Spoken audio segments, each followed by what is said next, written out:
Welcome to the show, YouTubers. Say hello in the chat and make sure you smash the like and subscribe button as we tie a bow on the international break. Let's just have it.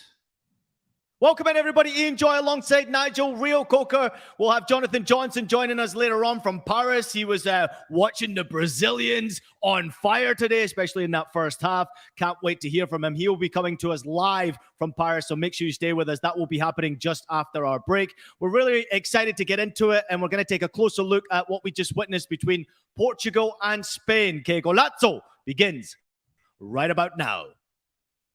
Welcome along, everybody. Ian Joy alongside my good friend Nigel, Reo-Coker. Nigel, before I get started, international finally are over.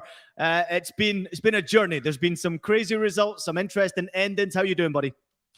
Mate, I'm good, Ian. I don't know, how do you feel, mate? I feel that there's been so much football, so much conversation, so much criticism that you do feel for these players. I think that one thing we've always got to relate to people, Ian, is let's not forget the human element of football. You know, these guys are human beings. They're playing a game that they love from young. It's a passion. They love the game of football.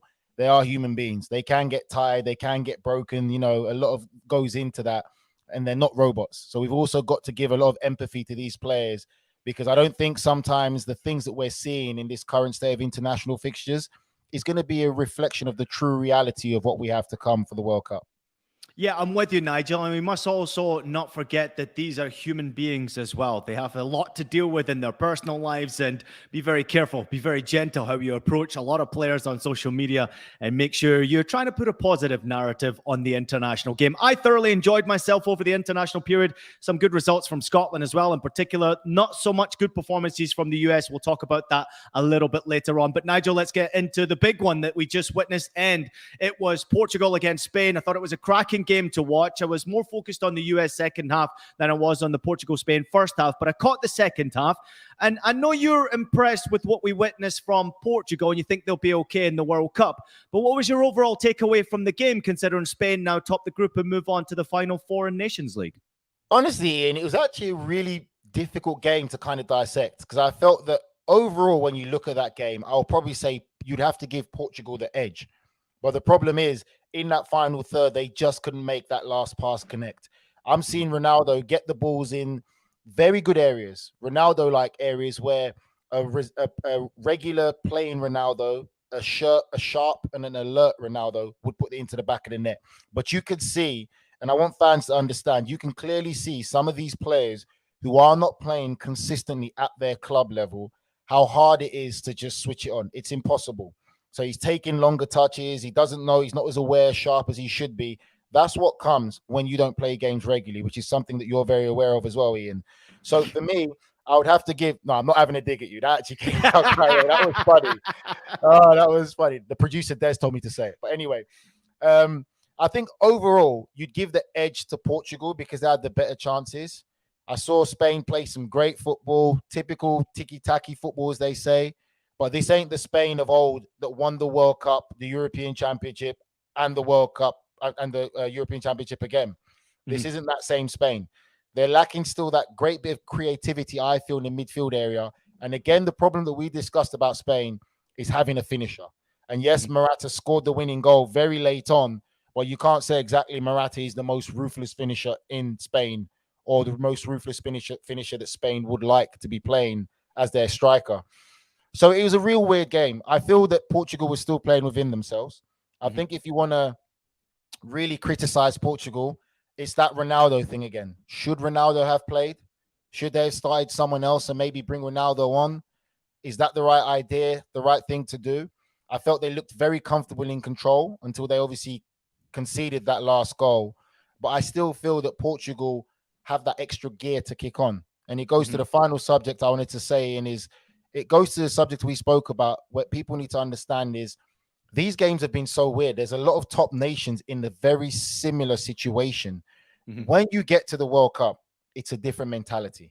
It's a different animal. It's a different adrenaline that pumps through your body. And I think that's what people need to realize. Once you get there, you soak up the atmosphere, the training camp. You're there now. There's no more practice games. This is it. The player's mindset completely changes, and you're going to see a different animal, different style of football, different aggression on the pitch, because they're going to be players putting themselves on the shop window. So they're going to be a lot more expressive than they would be, because this is their moment. The lights are on, lights, camera, action. I feel that we're going to see a different kind of animal from these teams that are struggling. You look at Portugal, you look at England, you look at Germany, all these big teams that people are focusing on.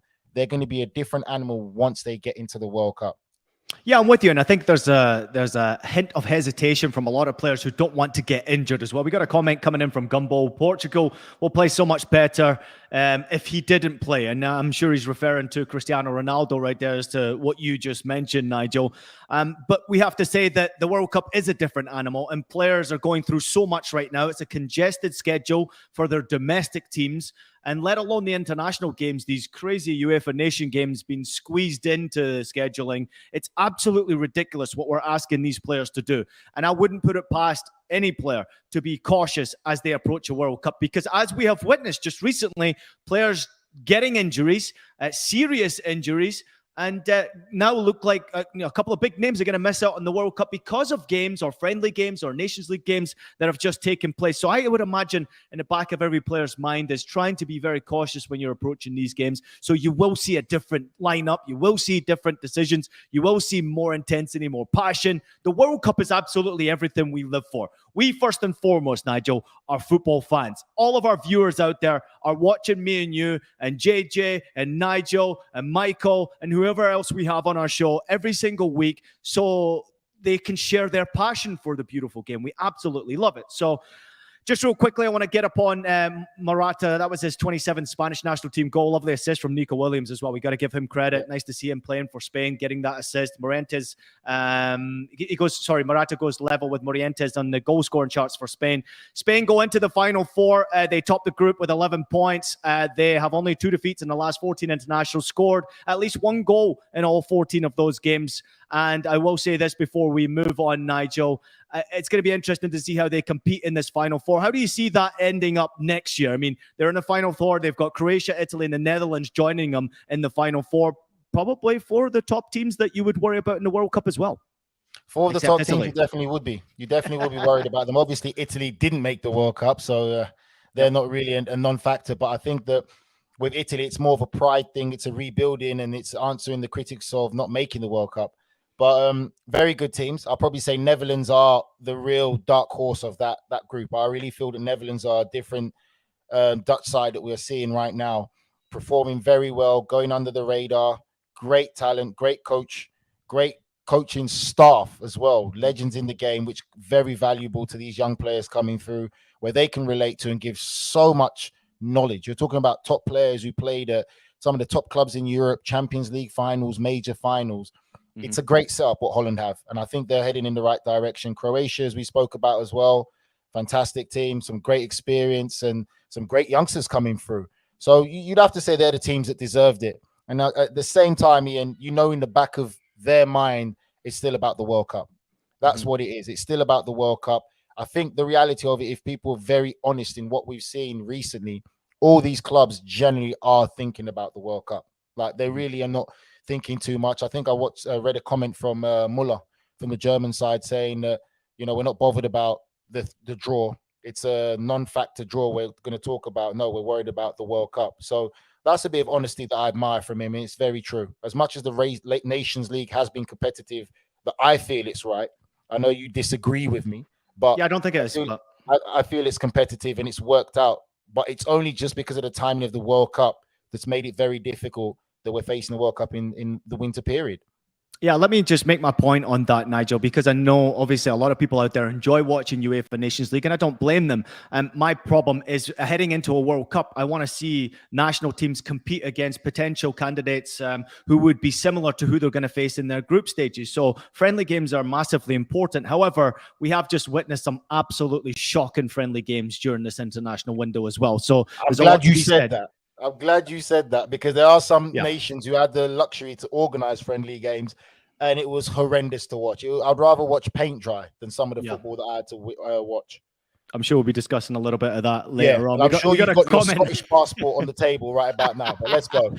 We got the comment coming in from Serge, just wondering if Luis Enrique planned on sleeping Portugal for 60 minutes and then putting on the pitch like players like Pedri and Javi. I mean, listen, they have got so many weapons right now. That might be in the back of his mind. When he goes into games, it's about Spain getting results. It's not about what they can do for 90 minutes. It's about winning games for Spain. So you have to be very careful. As I mentioned before, the statistics from Spain, I mean, outstanding. They score in pretty much every game. They don't score a ton of goals. They don't concede a lot of goals either, Spain. And that's only, 2 losses in the last 14 games. They're a team you've got to be very, very worried about. Let's touch upon other games that we saw from the Nations League. Of course, we've got to give a shout out to our producer, Des, who Irish team got the victory today. They were in the same group as Ukraine and Scotland. Scotland will top the group with a 0-0 result in Ukraine. You happy for Scotland, Nigel? I mean, a bit of positive for Scotland. They're not going to the World Cup, but they can at least enjoy a bit of joy right now. No, I'm happy with Scotland. I think with Scotland, it's just you just want to see a greater level of consistency in, because sometimes Scotland get on a great wave and all of a sudden it comes back down, crashing down to reality again. So you just want them to get a bit more consistent and really go from there. I think Ireland just need to get on a wave. They need to get on a real wave and start climbing high again. I know Des, our producer, is going to be unhappy with that, but it's a reality of life, Des. You know, Ireland need to actually find a wave to ride, and maybe we can see Ireland back again at the highest heights, where they once was. What was it? Was it World Cup 94 with Mick McCarthy? 94, yeah. That's John Aldridge trying to get on the pitch, screaming at the official, "I'm on a freaking pitch, man!" There is not such thing as consistency when it comes to Scotland or Ireland, but we'll move on from the 1994 Jack Charlton Irish side, as our Des is letting us know in the group chat. And we'll touch upon Norway against Serbia. Dusan Vlahovic was on the score sheet. That was his first competitive goal in his last 6 competitive games, assisted by Kostic. By the way, Juventus connection right there. You know, Flippy on the beat was watching that game and said that Serbia looked good. Alexander Mitrovic, he was on the score sheet, Nigel, and someone who has impressed you and I both, and pretty much everyone out there. He is on a goal-scoring tear right now.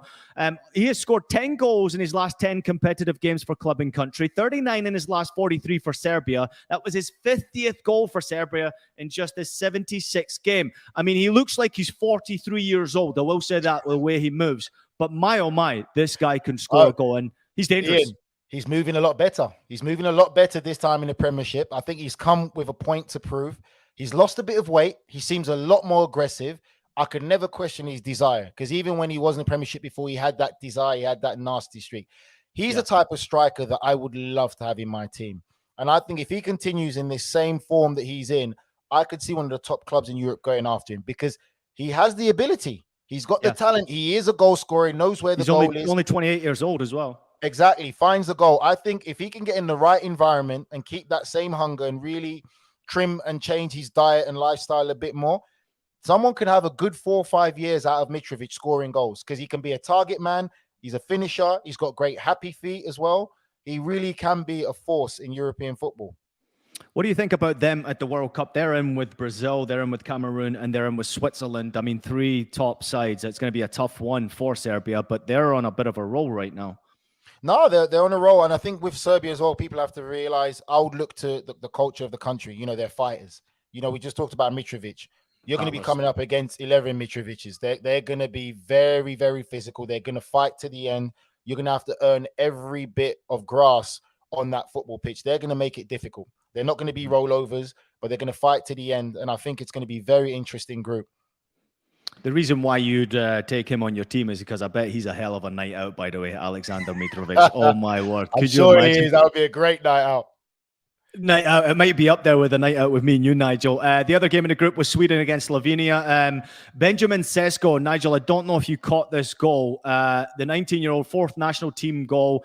He scored in his last 3 national team games. This was Van Basten-esque. I don't know if you caught it, but it was an absolute stunning goal. Make sure you check it out, and all of you out there, go check it out as well. That was to make it 1-0 to Slovenia, and then Sweden pulled one back thanks to Emil Forsberg. Serbia topped the group with Norway second. Sweden finished bottom of that group, which is a disappointment for them. But of course, that wraps up what happened in the UEFA Nations League. Last word on UEFA Nations League. Did you enjoy the games, Nigel? I know you enjoyed how competitive it was.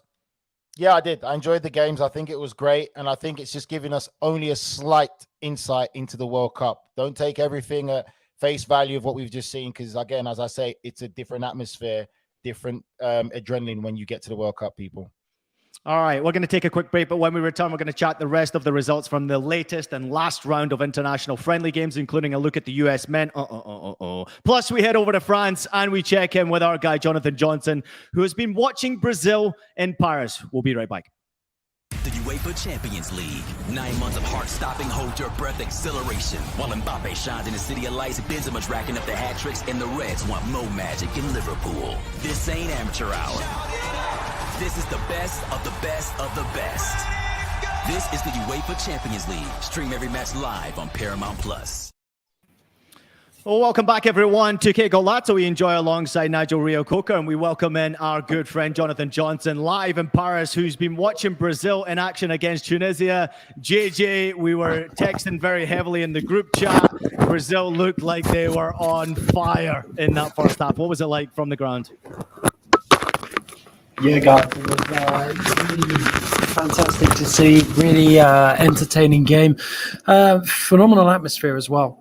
Really impressive performance by Brazil. And it feels like they've put down a marker really with these last two results, to say that they are ready for this World Cup. It feels like they are, primed to perform. And Neymar in particular, the talisman of this team, it just... I don't know, it feels right. I mean, it's been 20 years since Brazil won the World Cup.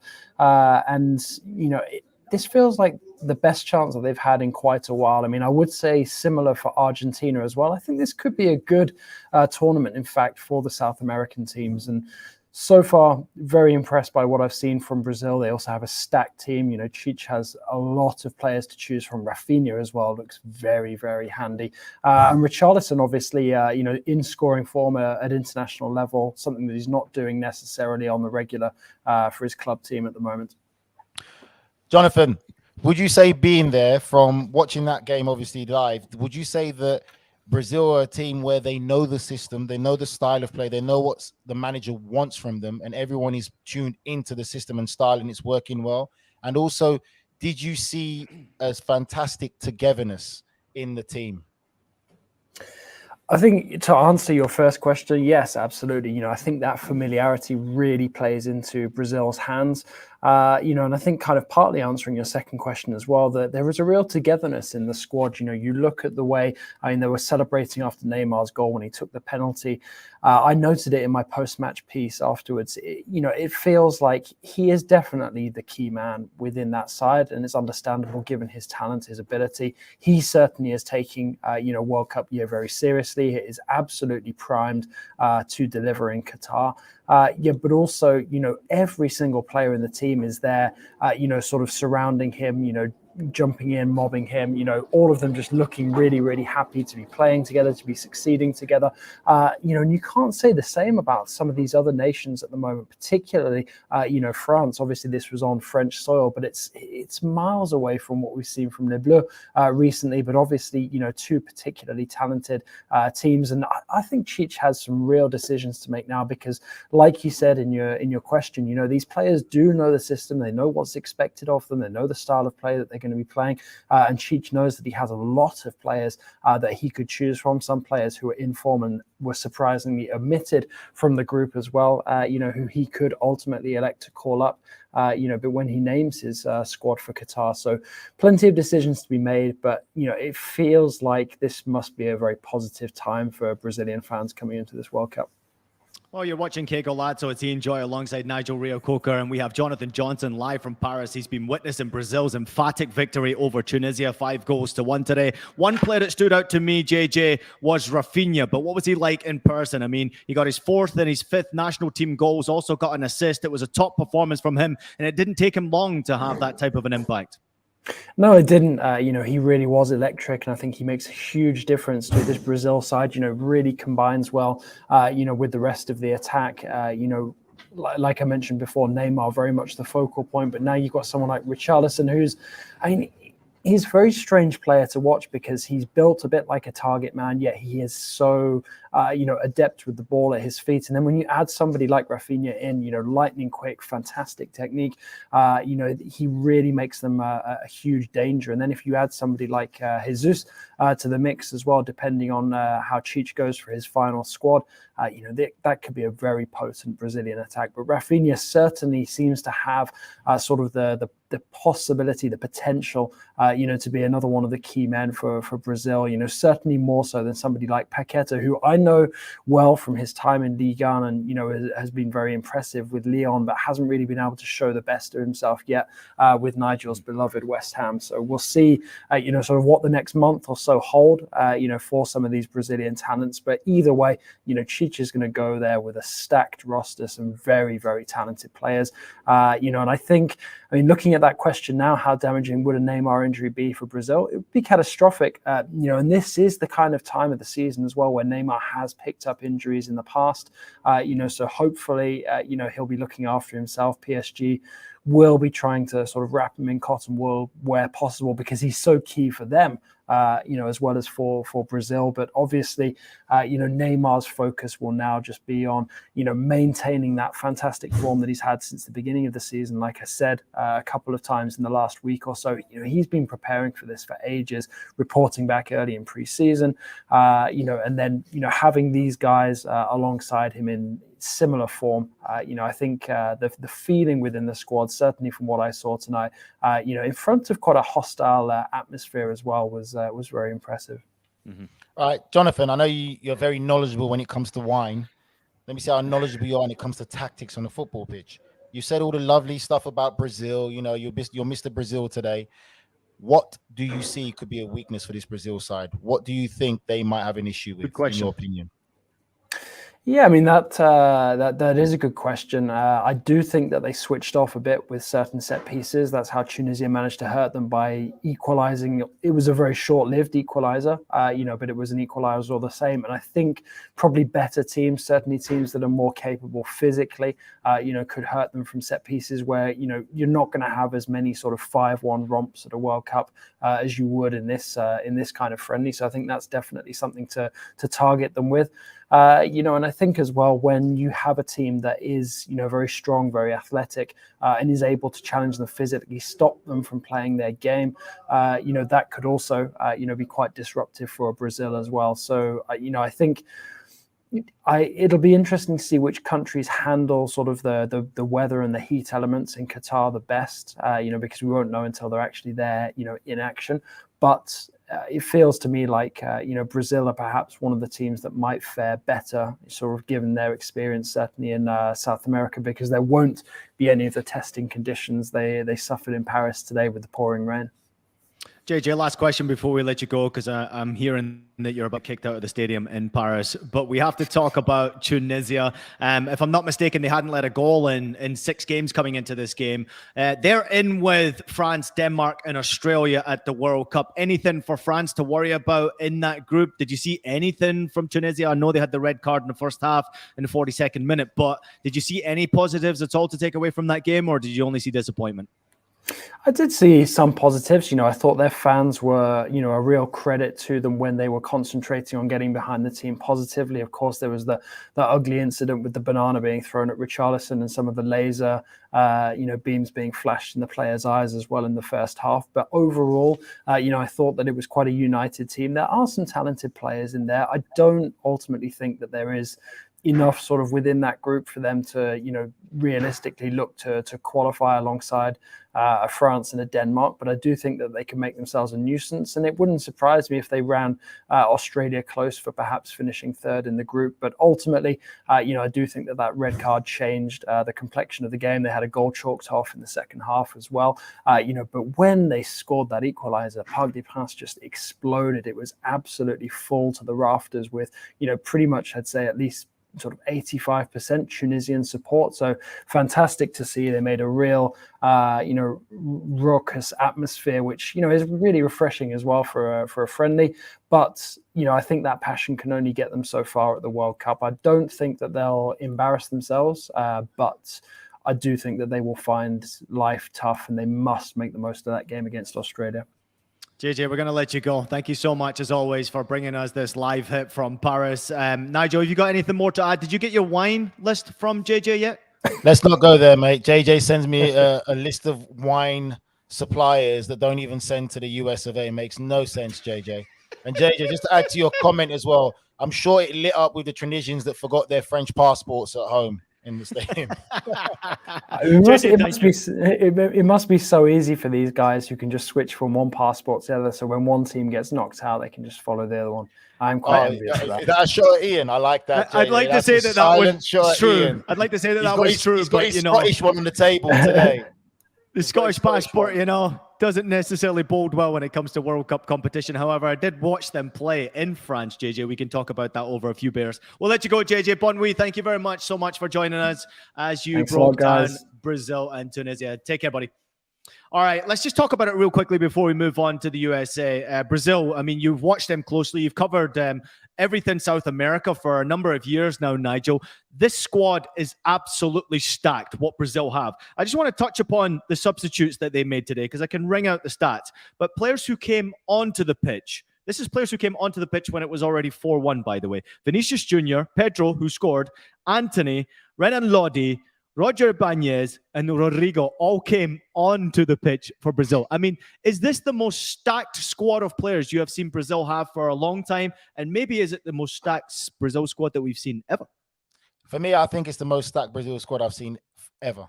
That's what it is. I think for me, when you look at that, and again, I know Jonathan added to it as well, when you see the camaraderie and the togetherness here, and that's something people should pay attention to. Yeah, I think they're so talented. I disagree with Jonathan in the sense of he feels that and I think a question one of the viewers asked as well about if Neymar gets injured, do Brazil's hopes die with that? I disagree to that.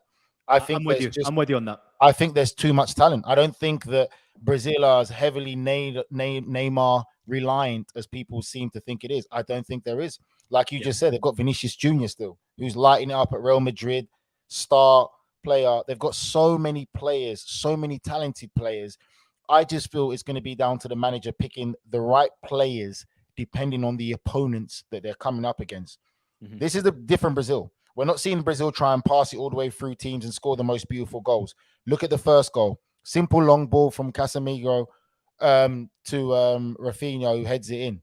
Mm-hmm. It's more direct. They're more versatile. They can play so many different ways.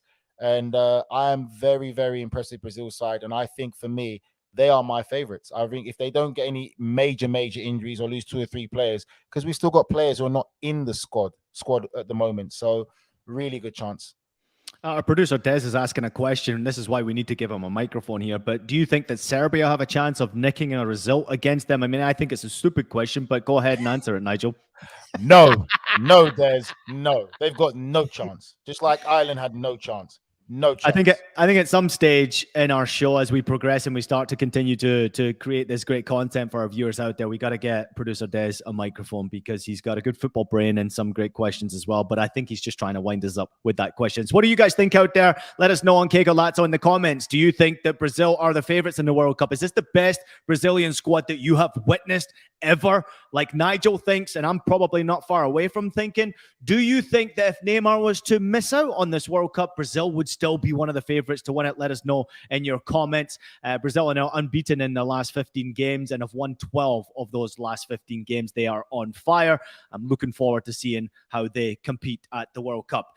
Nigel, unfortunately, we got to move on to another international friendly game. It was one that was very hot in the group chat. Excited to talk about this game because I actually thought the USA were going to get a result against Saudi Arabia, who really impressed me. Well organized, clearly well coached, pretty dangerous, a lot more dangerous than I thought going forward. I already knew defensively they were tough to break down.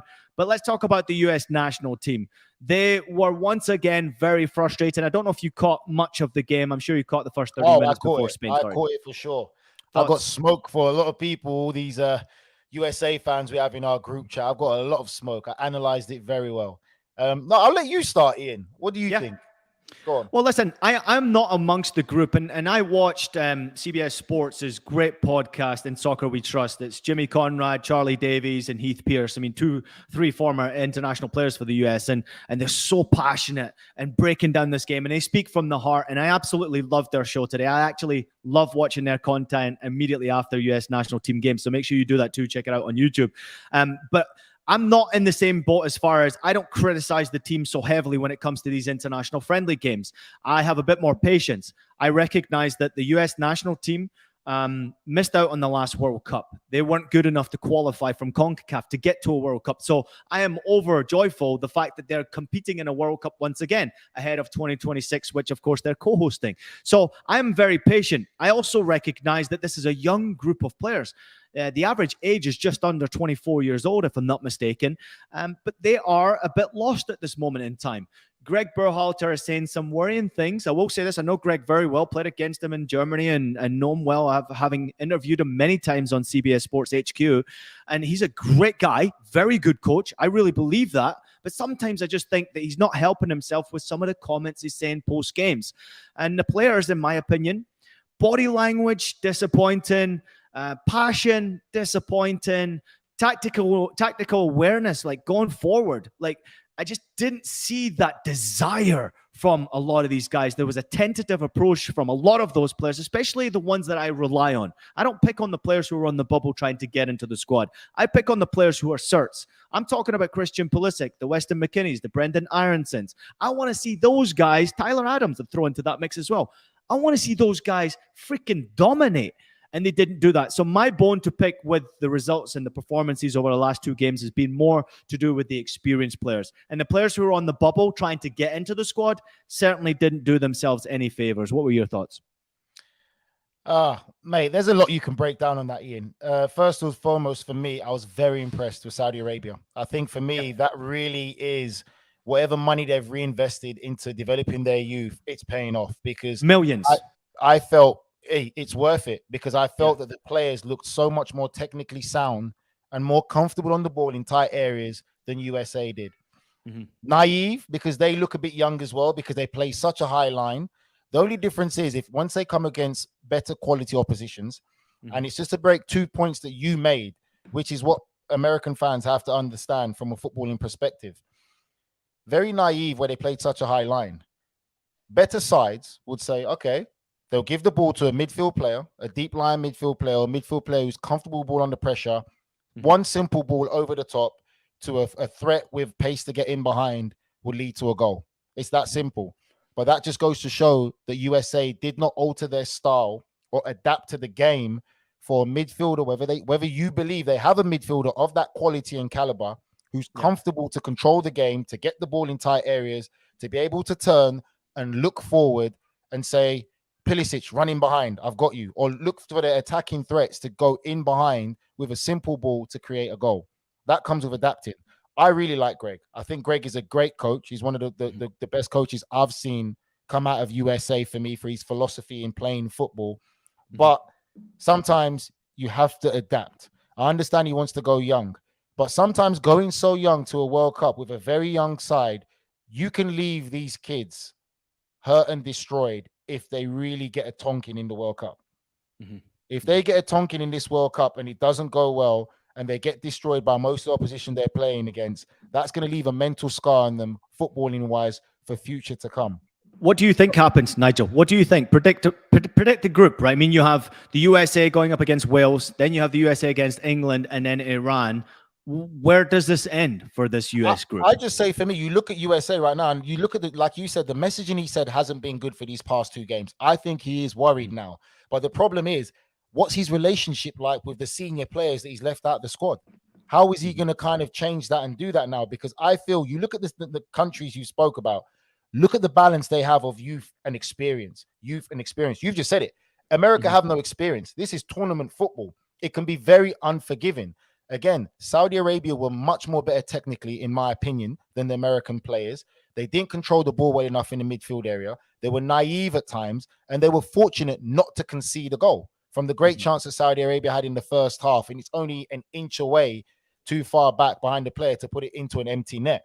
So if that goal went in, how the Americans have reacted with there being the head drop, confidence low, players are getting at each other. And the other worrying thing is the star players of America are not currently getting regular first team football. And it doesn't look like it's going to change from now to the World Cup. So how are they going to go half a season without playing and you're going into the World Cup? You're talking about Christian in general. Christian Pulisic generally is the one that's not getting the regular first team football, and it's showing. So I think you'll be worried about it. You'll be very, very worried about it at the moment. And I feel that there is a lot going on there. There's a lot that's kind of happened. And sometimes it's a bit of life lessoning when they say to you, don't burn bridges. And I don't know whether Greg has burnt bridges with some of the senior players and how he'd feel now if he has to call back some of the senior players to come just to have them there and get that balance right. But it's very dangerous to take such a young team, and especially how they're playing now, lead into this World Cup. And then you've put some things in the press. These players are going to see it. These players don't live in a cave. They're going to see it and they're going to read into it. And I'm sure some players are going to know exactly who that's addressed to in the dressing room. But USA right now are in a very difficult situation. And how Greg gets this right and sorts it out from now till the World Cup, it's going to be a very difficult task. Yeah, I'm with you. And especially when you look at the group and how it's been, obviously Wales struggling to get victories right now. I know that their head coach was in attendance today in Spain to watch that performance. I'm not sure you would have enjoyed any minute of that game. However, England have their own issues, but would be absolutely favourites of getting out of the group. But Iran, it's been a good international period for them. They had a big victory against Uruguay, Mediterranean on the game, and then Serdar Azmoum, he scored in the draw against Senegal today or yesterday, I think it was. So they're a side that you just cannot underestimate whatsoever, because what Iran have done to improve as well. Look at where their players are playing their domestic football. I mean, they are top players. They are well coached, Iran, and they are making real headway in international football. So watch out for them as well. But at the end of the day, let's throw a little bit of spice in that. Sorry to cut you off, mate. This is Iran versus USA. This is more than football. Like, let's get that out there to the footballing politically, fans. you're talking realistic. It goes like the old days of Russia, USA versus USSR in hockey. It has the same meaning on a football pitch. You better and let football fans know that the Iranian government somehow, somewhere, going to be involved with letting these players know you might not have to get out of the group stages, but you have to beat America. That's just the reality. Like, that's how passionate football is. Like, it's not just about just the game. So wouldn't the president be saying the same thing to the US soccer players before they jump on a plane to Qatar to compete against Iran then? Maybe Bill Clinton might say something, but I doubt Biden will. But maybe Bill might. I know he's a football fan. But yeah, it's going to be spicy. Listen, let's not take this Iran team as going to be pushovers or think, oh, it's only Iran. No, they're going to be very good and very well prepared. It's going to be tough. And like I said, I'm more worried about this young American squad because what I'm seeing is very worrying. What about England against Iran? Oh, England versus Iran. That's going to be different.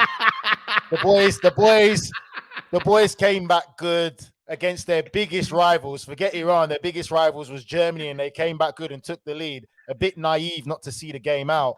But to take a draw, I think that's great character by England. Let's not talk about Ireland, though. I will say I agree with that. But before I finish off on the US national team, I'm going to mention that I am not worried. I will say this. I respect what Greg is doing. I actually do like this group of players. There are some players who are on the bubble who are just simply not good enough for international football, but they have to be in the squad because there isn't any other world-class players to put into that mix. So it's an unusual mix of players, but I think it's very important to recognize the hard work that Major League Soccer has done as well to try and improve their own domestic league, to improve the national team, therefore. But a lot of international players playing for the United States need to step up their game in a big way for the US to have any success. I stand behind the team. I think they get out of the group. I think they will get a result in that first game and they'll sneak out of the group. What they do from then on is an absolute bonus. And I think if you do get out of the group, it is considered a success. The international stage is over, Nigel, for a period of time. We will see it again at the World Cup. Just final thoughts before we get out of here. I mean, who are the biggest takeaways? I mean, who's the one who's had the most success? Would it be Brazil for you? And I guess who's been the one that is probably shit the bed, so to say, when it comes to the international games that we've just seen? Ian, if USA get out of the group, I will buy you 3 of my favorite bottles of tequila and gift it to you. I'll take a cigar. I'll give you tequila with a cigar.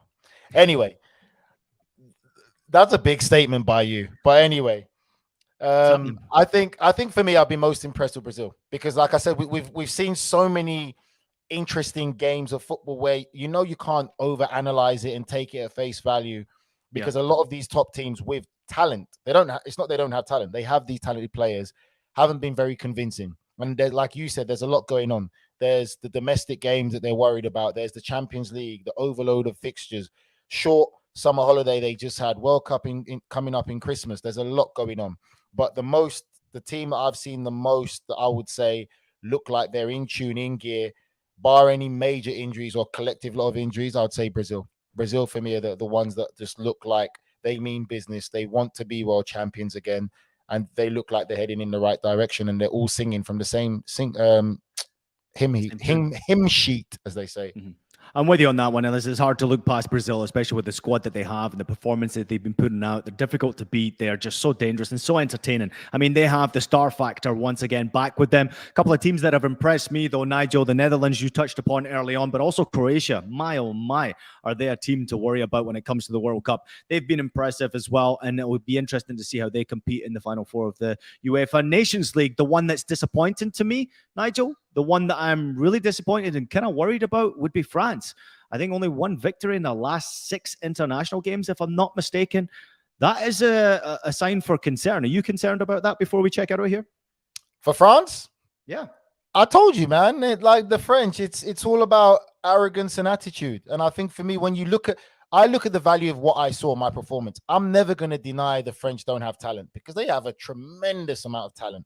They've got a factory that doesn't seem to ever end. They've always got youngsters coming through.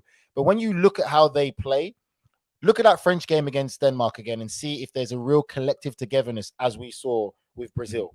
And Brazil, these are all superstars at some of the top clubs in the world, but they act like brothers. Mm-hmm. But the French, it's more about individuals. I'm the head guy in charge. No, I'm the head guy in charge. And they didn't play collectively as a team. So again, with the French, you are worried. And I'm not surprised if more things don't come out in the media beforehand. And then whether Pogba can be fit and if he gets included and if that might cause controversy in the French team. There's a lot going on there. The French team is basically a soap opera waiting to happen. Final comment before we get out of here. Argentina play later on against Jamaica. Colombia play Mexico later on as well. 2 big ones to look forward to. Anything you're expecting from those games? It was pretty cool to see Messi staying behind in Miami and signing all those players' jerseys and taking pictures and all that cool stuff as well. But anything you're expecting from those 4 teams right there, or 2 big games? You'd have to say Argentina is the one that people will be watching as well. We're seeing a different Lionel Messi. We're seeing a more team dynamic first Argentina. Messi facilitating, passing more so than dribbling through people. You'd want Ronaldo to be doing the same thing, but obviously with Ronaldo in Portugal, he seems to still want to be the main man, and it's just not happening for him. So I think Argentina, for me, is the team that people say are the second favorites. And if they can really continue to work what they've built with Lionel Scaloni, then they're the other team that I think people really need to pay attention to, and then maybe come up to see with what weaknesses they believe that they may have. They don't have a stronger squad as Brazil, but they do have the talent in the starting 11. Nigel Reo-Coker, thank you very much as always. It's great to see you. Great to have you on the show. Thanks to everybody out there for watching along with us. And thank you so much for tuning in to Qué Golazo. Please make sure you take a minute to leave us a rating and a review on your favorite podcast platform. We're available on Apple Podcasts, Spotify, Stitcher, and anywhere else you listen to your podcast. We're also available as video, so subscribe to us on YouTube. Visit youtube.com/Qué Golazo. Big one coming up tomorrow. We got Fabrizio Romano coming on the show, and then we'll be back with the boys later on to preview and just kind of get set up for the awesome weekend as club football returns. We'll see you then.